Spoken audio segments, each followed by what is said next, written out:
And welcome to Mission Control and Space Station Live. Again, we have with us Judd Frieling, the lead flight director for this increment or expedition aboard the International Space Station. Welcome, Judd. Thanks, Kelly.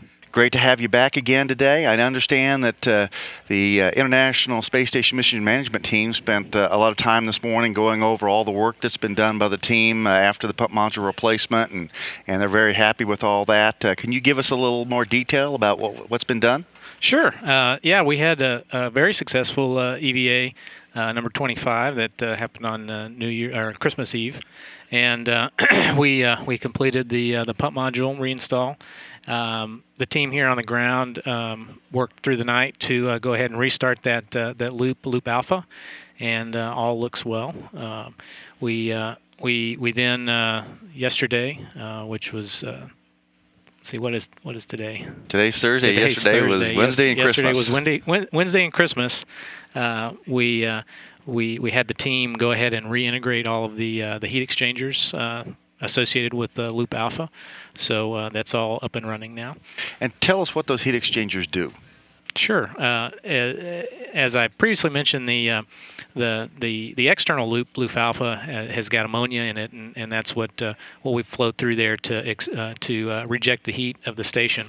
The heat exchanger takes the heat that's in the water loops that are inside, and by flowing water through that heat exchanger, it allows the heat to go into the ammonia loop that's also flowing through the heat exchanger, and it exchanges the heat between the water loop and the ammonia loop, and then allows the heat to be rejected out of these big, huge radiators that are outside into space. And that keeps that nasty ammonia outside the pressurized parts of the space station and lets water-based system handle that cooling. Yeah, absolutely. Yep. Okay, great. Well, and so we've got all of two of the laboratory modules back up and running. We've got all of the connecting modules back up and running. I understand the Columbus laboratory by the European Space Agency isn't going to be reintegrated today, but that's not related to any problems with the systems, right? No, the Columbus heat exchanger has been reintegrated, so it's up and running. What you may have heard is the power within the Columbus module has not been completely activated, and the Columbus team is waiting to reactivate that. They have some special personnel that they need to have present for that, and so they're waiting for the actual power activation. But no, everything's going well. All right, great. Well, hey, can you give us a little overview and tell us how this team, what a great job they did yesterday on what normally for folks would be a holiday? Yeah. So we had, like I mentioned, we had a lot of folks here on the ground that were working to reintegrate the loops and bring Loop Alpha back up. But they did a fantastic job. You know, the crew got a good rest day, so they're really tired from the EVA, but they're all rested up.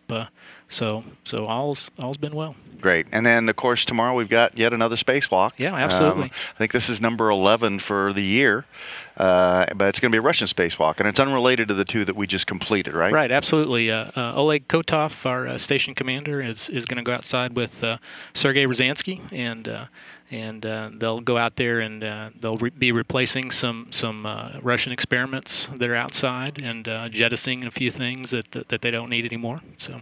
Okay, great. Well, it's great to have you here, and thanks for coming on and letting us know exactly what's been going on the space station. The part that a lot of people don't see because people aren't out doing spacewalks, just as important to getting the system back to normal working status, all done here, a lot of it on Christmas Eve and Christmas Day. Thanks a lot for being with us, Judd. All right, thanks, Kelly.